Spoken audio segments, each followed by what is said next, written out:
উলাইকা হিজবুল্লাহ, উলাইকা হিজবুল্লাহ। আমরা আল্লাহর বাহিনী, আল্লাহর বাহিনী কাউকে পরোয়া করে। অসংখ্য সাইফুল ইসলাম আলীর শাহাদাতের জন্য তৈরি হয়ে যাবে। আমি এখানে আসার পর জানতে পারলাম যে এই মাঠে নাকি কখনো কোনো তাফসীর মাহফিল হয় নাই। এর পিছনে কারণ হলো এখানে নাকি ইসকন এই মাহফিল কর্তৃপক্ষ বা এই এলাকার মাহফিল যারা করতে চায় তাদেরকে বাধা দেয়। আমরা একটা কথা একবারে স্পষ্ট বলতে চাই, সনাতন ধর্মাবলম্বী যারা আছে এই দেশে, সনাতন ধর্মাবলম্বী লোকেরা আছে, খ্রিস্টান আছে, বৌদ্ধ আছে, বিভিন্ন ধর্মাবলম্বী লোকেরা আছে। এদেশের ইতিহাস সম্মিলিতভাবে বসবাসের ইতিহাস।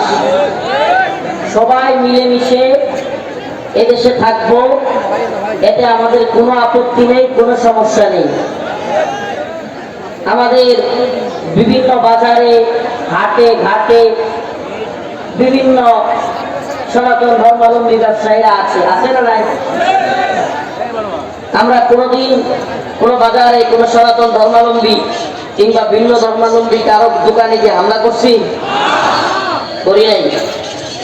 আমরা একত্রে বসবাস করতে কিংবা তাদের সাথে ব্যবসা বাণিজ্য করতে আমাদের কোনো আপত্তি নাই।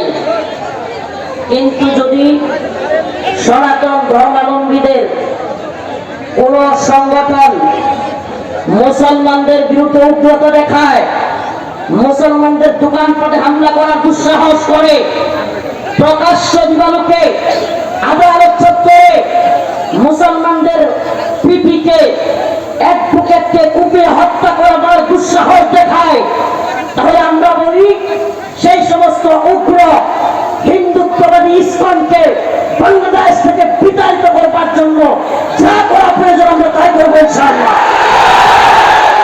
বাংলার যুব সমাজকে বলি এই মাঠে নাকি গরু জবাই করা যায় না।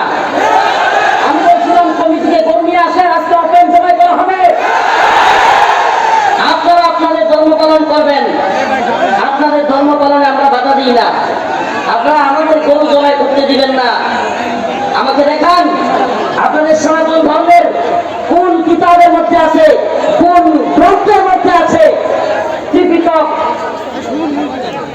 পাঠ উপনিষদ, ঋগ্বেদ, যজুর্বেদ, অথর্ববেদ, সামবেদ, কোন গ্রন্থের মধ্যে আপনাদের আছে গরু জবাই দেওয়া যাবে না? এগুলো একটাও নেই। মিথ্যা একটা মানুষের সামনে সিম্পটম তৈরি করে ভেদাভেদ তৈরি করা হচ্ছে। এমনকি আপনাদের পাঠ উপনিষদের মধ্যে আছে অন্ধম তম প্রবসন্তি জহসঙ্গতি উপস্থে ততুমুয়া ইবতে তমুজ সম্পদেরতা, তাদের গ্রন্থের মধ্যে রয়েছে, তাদের তন্ত্রের মধ্যে রয়েছে যাহারা প্রকৃতির পূজা করিবে তাহারা নরকে যাইবে। কোথায় যাইবে? প্রকৃতির পূজা করিলে কোথায় যাইবে? আর যদি মূর্তি পূজা করে তাহলে আরো বড় নরকে যাইবে। তাদের গ্রন্থের মধ্যে রয়েছে, তাদের মন্ত্রের মধ্যে রয়েছে। অথচ কিসের দোহাই দিয়ে আজ তারা আমাদের মুসলিমদের গরু জবাই করার বাধা দেয়? এত বড় দুঃসাহস তারা পেল কোথায়? আমি তো বলি পারলে মঞ্চে নিয়ে আসেন গরু, আজকে মঞ্চে জবাই হবে গরু। গরু আজকে কোথায় জবাই হবে? মঞ্চে জবাই হবে। উগ্রতার দিন শেষ, ভণ্ডামির দিন শেষ। নতুন বাংলাদেশ, এই বাংলাদেশে কোন উগ্রতা, কোন সন্ত্রাসী কার্যক্রম চলতে দেওয়া হবে না। আমরা যেমন আপনাদের ধর্মীয় কোনো কাজে বাধা দেওয়ার পক্ষে নই, আপনারা যদি বাধা দিতে আসেন, যে হাত দিয়ে গরু জবাই বাধা দিতে আসবে হাত ভেঙে দেওয়া হবে, ওই হাত পুড়ে দেওয়া হবে। হ্যাঁ মুসলিম উম্মার যুবকেরা, তোমাদের লজ্জা হওয়া উচিত, লজ্জা হওয়া উচিত। এই কথা বলবার আগে গরু জবাই করতে দেয় না। আমি তো বলি যারা আমাদের ফরজ বিধান, কুরবানি ওয়াজিব বিধান সেটা পালন করতে দেয় না, রাসূলুল্লাহ সুন্নাহ হলো ওকে জবাই করে দাও, বন্ধুদেরকে জবাই করে দাও যারা তোমাকে ফরজ বিধান আদায় করতে দিবে না, যারা তোমার ধর্মকে বাধা দিবে। তোমার তো উচিত ছিল আগে ওইটাই শোয়া দেওয়া, তাইলে আর দুঃসাহস করতো না। কথাগুলো ভালোভাবে বুঝবার চেষ্টা করবেন। আমরা উস্কানি নেই না, কিন্তু যদি আপনি আমার রাস্তায় কাটা দেন, এই কাটা সরানোর দায়িত্ব তো আমার। আমার কথা বুঝতেছেন? আপনি আমার রাস্তায় কাটা দিয়েছেন, কাটা সরাবে কে? আমি তো আপনার মন্দিরে গিয়ে কোনোদিন আপনাকে হামলা করি নাই। আমি তো আপনার মন্দিরে কোনোদিন আপনার পূজা করতে কিংবা আপনার কাজগুলো করতে, আপনার ধর্মীয় বিধিবিধান মানতে বাধা দেই নাই না? আপনারা দিচ্ছেন? সাবধান, এটা করবেন না, কখনো না, সাবধান। ইসলাম এটা নিষেধ আছে। তাহলে আপনি আমার গরু জবাই করতে বাধা দেওয়ার কে? বাংলাদেশে কোরবানির সময় বলেন তো, কোরবানির পশু কোনটা সবচেয়ে বেশি জবাই হয়? 90 ভাগ গরু জবাই হয়। কোরবানিতে 90 ভাগ কি হয়? গরু জবাই হয়। আর 6-7 ভাগ হয় খাসি। 2 থেকে 3 ভাগ সারা দেশে মিলাইয়া, সম্ভবত 2 ভাগ দুম্বা, ভেড়া কিংবা মহিষ, এটা সেটা সব তো গরু। তাহলে এক ধর্ম বলবে গরু আমার মা, আরেক ধর্ম যদি বলে খাসি আমার বাবা, তাহলে আমরা যাবো কোথায়? কোনো কথা বলে বুঝতে পারি না। যদি কোন ধর্মের লোকেরা বলে গরু আমার মা, সবাই দেওয়া যাবে না, তাহলে আরেক ধর্মের লোক বলবে খাসি আমার পাড়া আমার বাবা, সবাই দিব কি? আমরা খেয়াল রাখবো নাকি? এরা বলে, এরা ইস্কনের, বিশেষ করে ইস্কন যারা, এরা বলে তারা নাকি সাধু সন্ন্যাসী, তারা জীব হত্যা মহাপাপ, নাউজুবিল্লাহ, জীব হত্যা মহাপাপ, মানুষ হত্যা মহাপাপ। হ্যাঁ, তাইলে আমার ভাই সাইফুল ইসলাম আলিফকে উপায় হত্যা করলো কোথায়? দেখি না তো সনাতন ধর্মাবলম্বীদেরকে এই কাজের বিরোধিতা করতে। দেখছেন আপনারা? বরং এরা খুশি। আমি তো বলবো সনাতন ধর্মাবলম্বীদের, যদি আপনারা এই দেশটাকে ভালোবাসেন, নিজেদের মনে করেন, তাহলে আপনাদের তো দায়িত্ব ছিল এই ইস্কন এবং এই চিন্ময় দাসের বিরোধিতা করা। যারা দেশটাকে অস্থিতিশীল করতে যাচ্ছে, সুন্দর পরিবেশকে ঘোলা করতে যাচ্ছে, আপনাদের তো উচিত ছিল তাদের বিরোধিতা করা। সত্যি কথা বলবেন, এই মুসলমান ভাইরা, সত্যি কথা বলবেন, বাংলাদেশে ভিন্ন ধর্মের লোকেরা কোন ধরনের কষ্টে আছে? কোন কষ্ট আছে? ইসলাম কি এই শিক্ষা দেয় যে ভিন্ন ধর্মাবলম্বীদের উপর হামলা করো? আমরা কি হামলা করি? আপনাদের এখানে কেন? আমার বাড়ির পাশে আছে না, আমি যখন স্কুলে পড়তাম, আমার সাথে কত ক্লাসমেট, আমরা একসাথে খেলছি, দৌড়াইছি, মাঠে খেলাধুলা করছি, এরা সনাতন ধর্মের লোক ছিল। আমার তো এখনো অনেকগুলোর নাম, শুভ্র, শুভ, আকাশ, এগুলোর নাম এখনো অনেকগুলোর নাম মনে আছে, আমার ক্লাসমেট। তো এদের সাথে আমরা চলছি, এখনো পরিচয় দেখা হয় বাজারে, কিরে কেমন আছো, কথাবার্তা হয়। তাহলে তো একসাথে থাকতে সমস্যা হয় না। কিন্তু সমস্যাটা তখনই হয় যখন আপনারা আপনাদের ধর্মের ভয় দিয়ে আমাদের ইসলামিক কোন কাজে এসে হস্তক্ষেপ করেন। সমস্যা তখনই হয় যখন এই যুবক ভাইরাই, এই ভলান্টিয়ারের দল, কাউকে বসাইতে হবে না, বেশি করতেছেন আপনারা। এত মানুষ কোথায় বসাবেন আপনি? আপনারা দয়া করে না, আপনি পারলে বসেন, মেরে দাঁড়াচ্ছেন। আমি এখানে যে যেভাবে দাঁড়ায় আছে, যে যেভাবে বসে আছে, এভাবে থাকবে, কোনো কথা নাই। আমাদের কথাগুলো ভালোভাবে বুঝবার চেষ্টা করেন। হে মুসলমান, এই উম্মার জাগরণ, এটা যদি ইসলামের পক্ষে কাজে না লাগে, এই মাহফিলগুলো দিয়ে কিচ্ছু হবে না, কিচ্ছু না। এই যে প্রায় লাখো জনতার যে বীর দল, এটা যদি দিনের পথে কাজে না লাগে, কিচ্ছু হবে না। এই লাখো জনতা দিয়ে রফিকুল ইসলাম মাদানী প্রোগ্রামে বিরাট মানুষ হয়েছে, কোনো ফায়দা নাই, কোনো ফায়দা নাই। বুঝবার চেষ্টা করেন। আজকে হিন্দুত্ববাদী, ব্রাহ্মণ্যবাদী, তাগুতি শক্তি ভারত মুসলমানদের এই দেশ, শাহজালাল মুজাররাদ ইয়ামিনের এই ভূখণ্ডকে নিয়ে উস্কানি দিচ্ছে, বিভিন্ন উস্কানি দিচ্ছে। উলাইকা হিজবুল্লাহ, উলাইকা হিজবুল্লাহ।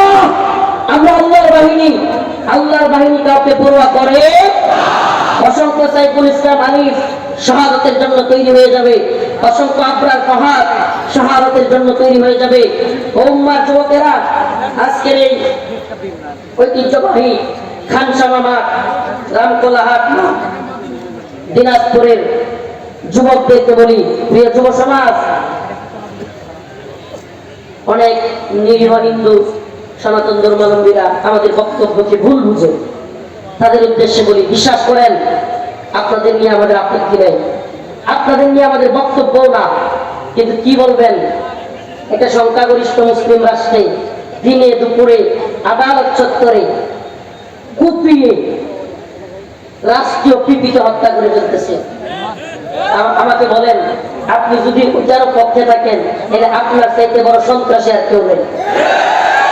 আপনি যদি এই খুনেরও পক্ষে থাকেন, তাহলে আপনার চাইতে বড় জঙ্গি সন্ত্রাসী আর কেউ।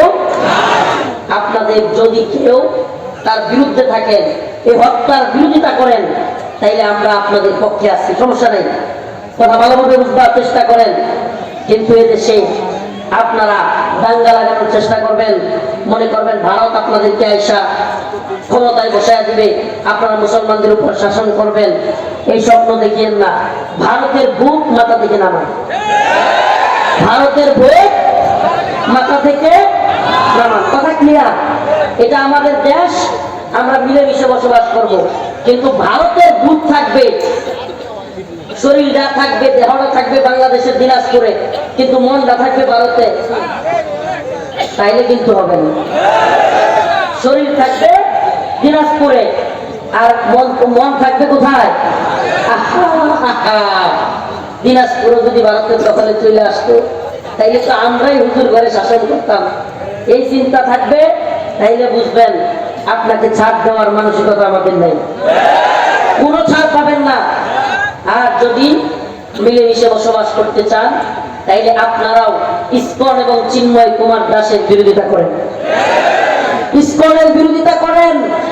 একটা কথা মনে রাখবেন মুসলমান, প্রিয় দিনাজপুরবাসী, আজকের এই শুক্রবার, এই জুমার নামাজের পর এই হাজার হাজার জনতার মাঝখানে বলে যাই, আপনাদের কাছে আমার প্রাণের দাবি থাকবে, হাজারো জনতাকে বলে যাই, দিনাজপুর, পার্বতীপুর, সৈয়দপুর, নীলফামারী, এই আশপাশের সমস্ত অঞ্চল উলামায়ে কেরাম ডাক দিলে অচল করে দিতে হবে। রাজি আছেন ইনশাআল্লাহ?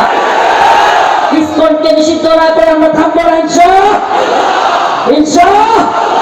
ইসকনকে নিষিদ্ধ না করে আমরা থামবো, ইসকনকে নিষিদ্ধ করতে। অনেকে বলে এখন নতুন স্লোগান দিচ্ছে চিন্ময় কুমার দাস আর ইসকন এক জিনিস না।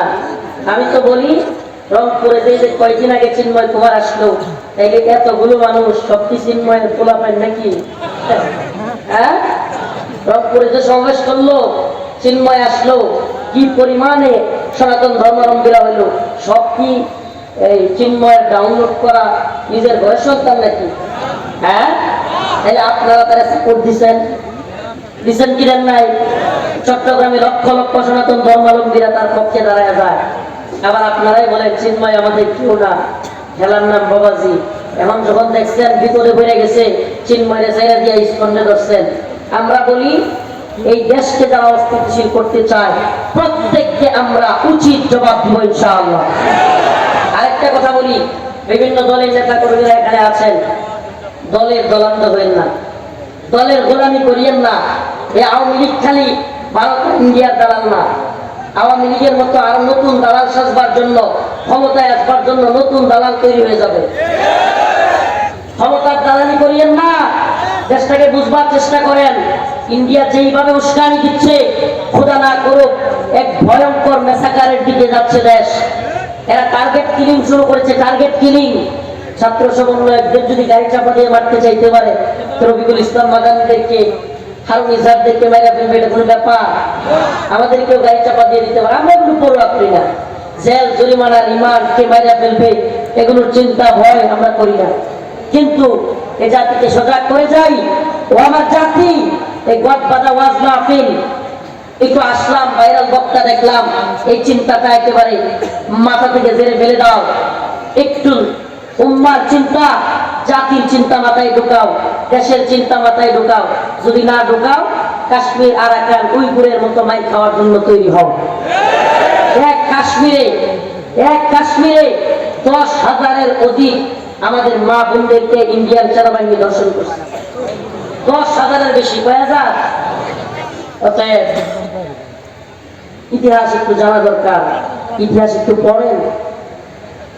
সিকিম নামে একটা দেশ ছিল ভারতের পাশে, কি দেশ?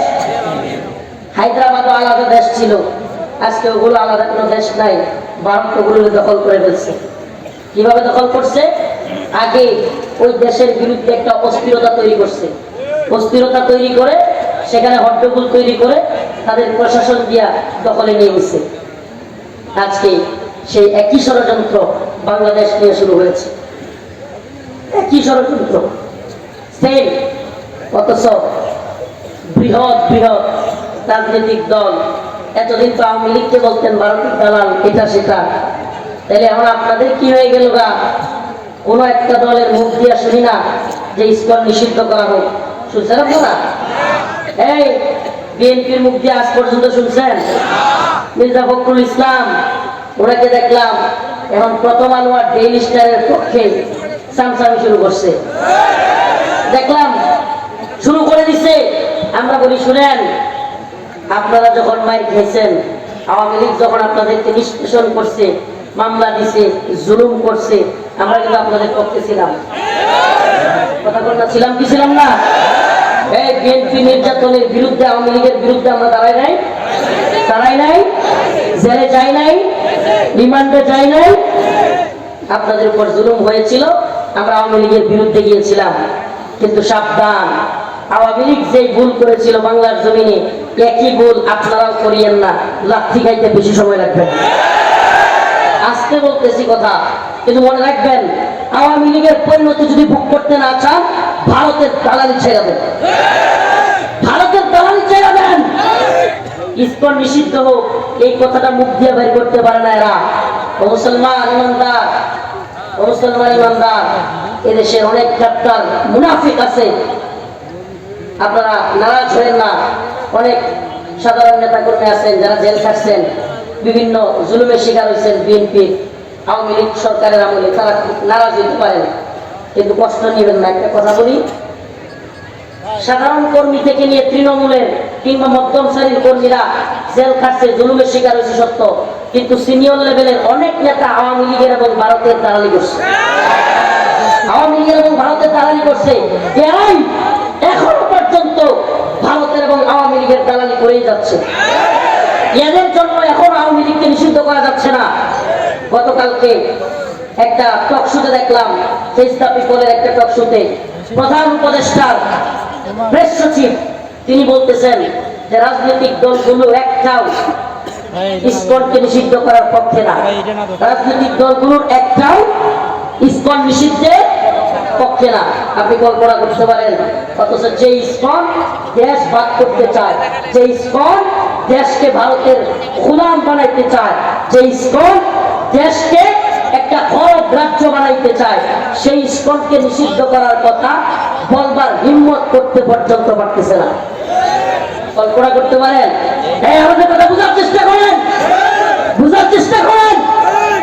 দলাদলির সময় নাই। মায়ানমারে যখন মারামারিটা শুরু হয়, তখন অনেক দলাদলি করছে, অনেকে চেয়ারম্যান হওয়ার খায়সাত ডাকছিল, চেয়ারম্যানও হয়েছে। এখন কি হয়েছে? চেয়ারম্যান হওয়ার পরে এখন রোহিঙ্গা ক্যাম্পে এসে একটু বুঝতের জন্য সিরিয়াল দাঁড়ায় কি করছে? রোহিঙ্গা ক্যাম্পে এসে কি চেয়ারম্যান চেয়ারম্যান কি করে একটু বুঝতের জন্য সিরিয়ালে দাঁড়াইছে। কেন? কারণ এমন মায়ের মারছে বৌদ্ধরা, মারতে মারতে পুরায় ফেলছে বাড়িঘর, এমনকি গাছের সাথে বাইন্দা পিছনের রাস্তা দিয়ে রথ দিয়া মুখ দিয়া বের করছে, মানুষকে জবাই করছে, এত কিছু করে দেশ ত্যাগ করতে বাধ্য করছে। কেন? ওই যে দলাদলি আর চামচামি করছে। দিন শেষে কি হয়েছে? এই দলাদলির রাজনীতি থেকে আমাদের বেরোতে হবে। মুসলমান ঐক্যবদ্ধ হন, ঐক্যবদ্ধ হওয়ার সময় রাসূল বলেছেন এইসব মিন উম্মতি আখরাজাহুম আল্লাহু মিনান নার ইসাবাতুন তাখযুল হিদ্দা ওয়া ইসাবাতু মা ঈসা ইবনে মারইয়াম। হে ভাইরা আমার, দিনাজপুরের মুসলমান, আল্লাহ রাসূলের কথা কখনো মিথ্যা হতে পারে না। রাসূল বলেছেন ইসাবাতুন মিন উম্মতি আখরাজাহুম আল্লাহু মিনান নার ইসাবাতুন তাগজুল হিন্দা, আমার উম্মতের দুটো দল, আমার উম্মতের দুটো দলকে আল্লাহ পাক জাহান্নামের আগুন থেকে মুক্তি দিবে। এর একটা দল হলো ইসাবাতুন তাগজুল হিন্দা, যারা হিন্দুস্তান বিজয় করবে। সুবহানাল্লাহ। কি করবে? হিন্দুস্তানে এক ভয়ঙ্কর যুদ্ধ হবে। নাসাই শরীফের হাদিস, হাদিস বলতেছে, হাদিস কোন ব্যক্তির মুখের কথা নয়, নাসাই শরীফের হাদিস। রাসূলুল্লাহ সাল্লাল্লাহু আলাইহি ওয়াসাল্লাম একদিন পূর্ব দিকে তাকায়া, কোন দিকে? পূর্ব দিকে তাকায়া দীর্ঘ শ্বাস নিচ্ছিলেন। কি করতেছিলেন? দীর্ঘ শ্বাস নিচ্ছিলেন। বলতেছিলেন, আমি পূর্ব দিক থেকে বিজয়ের সুগন্ধ পাচ্ছি। সুবহানাল্লাহ বলেন। পূর্ব দিক থেকে কি পাচ্ছি? বিজয়ের। সাহাবী, এক সাহাবী জিজ্ঞেস করলেন, ইয়া রাসূলুল্লাহ, কিসের বিজয়, কিসের সুগন্ধ? রাসূলুল্লাহ সাল্লাল্লাহু আলাইহি সাল্লাম বললেন, পূর্ব দিকে একটা গাজওয়া হবে, যুদ্ধ হবে, যে যুদ্ধে হিন্দুস্তানে হিন্দুত্ববাদী তাগুতি শক্তির বিরুদ্ধে মুসলমানরা বিজয়ী হবে। সুবহানাল্লাহ। ইসাবাতানি মিন উম্মতি আহরাজাহুমুল্লাহু মিনান নার, ইসাবাতুন তাগজুল হিন্দা ওয়া ইসাবাতু মা ঈসা ইবনে মারইয়াম। আল্লাহ রাসূল বলেছেন, আমি সুসংবাদ, আমি সুগন্ধ পাচ্ছি ওই হিন্দুস্তানের। সুবহানাল্লাহ। রাসূলুল্লাহ সাল্লাল্লাহু আলাইহি ওয়াসাল্লাম বলেন, এই গজওয়াতুল হিন্দে তিনটা দল হবে। কয়টা দল? কয়টা? একদম হিন্দুস্তানের সেনাবাহিনীর ভয়ে প্রথমেই পালাইল। একদলের কাজ কি? ওয়াজ শোনা ভালো লাগবে না তো, ভালো লাগবে না তো। কোরআন সুন্নাহর প্রকৃত ওয়াজগুলো কিছু লোকের ফি কুলুবিহিম মারাদ, এদের অন্তরে মুনাফিকি আছে। কি আছে? এদের অন্তরে কি আছে? সঠিক সত্য কথা এদের পেটে হজম হবে না, বদ হজম হবে। কারণ কি? দলের দালালি আছে, গোলামতা আছে, গোলামি আছে। যদি ঈমান ফ্রেশ থাকে তাইলে ভালো লাগবে রাসূলের কথা, কোরআনের কথা। আর যদি দলের দালাল হয় তাইলে সব ভালো লাগবে না। কি বলতেছি? তিনটা দল হবে। কয়টা দল? এই কথা বলেন, কয়টা দল?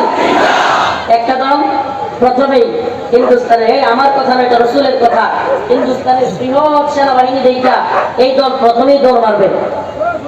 দুই নাম্বার দল, এরা সম্পূর্ণ শহীদ হয়ে যাবে। সুবহানাল্লাহ। কি হয়ে যাবে? শহীদ হয়ে যাবে। তিন নম্বর দলটা বিজয়ী হবে।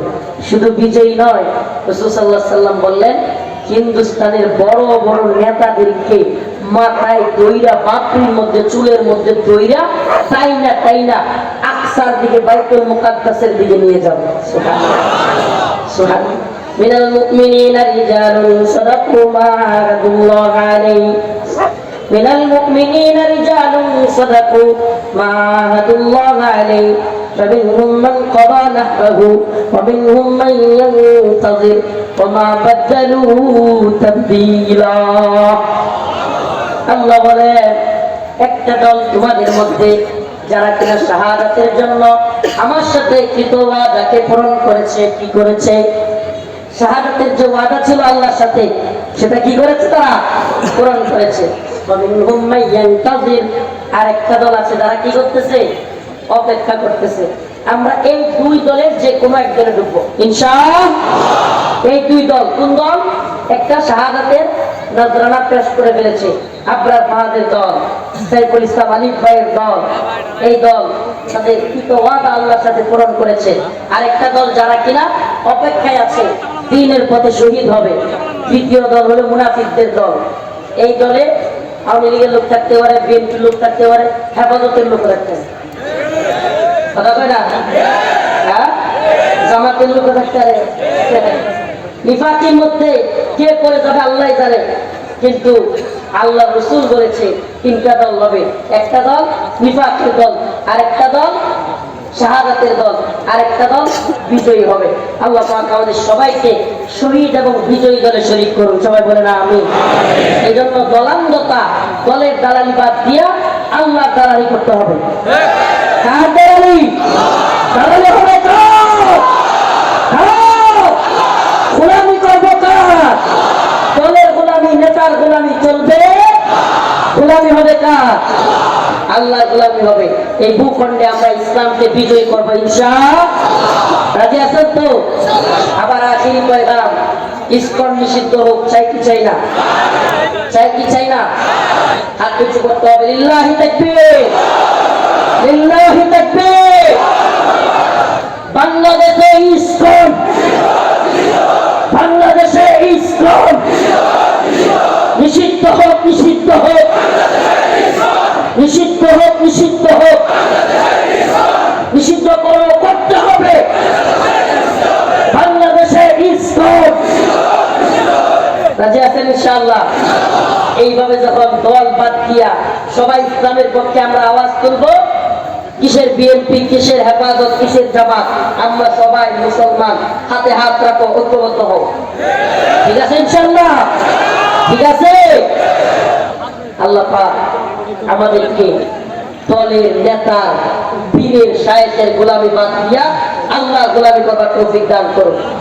আর যে বলেন আমি কথাই কুতিতা কিছু কিছু লাগছে, অনেকে পিতা লাগার জন্য বলছি, কারণ আফসোস কষ্ট মুখটা পাইতে যায় শুনলে আপনারা। এই রাষ্ট্রদ্রোহী চিন্ময় কুমার, এই চিন্ময় দাস জেলখানায় গিয়ে ভিআইপি ডিভিশন পেয়েছে। ডিভিশন কি পাইছে?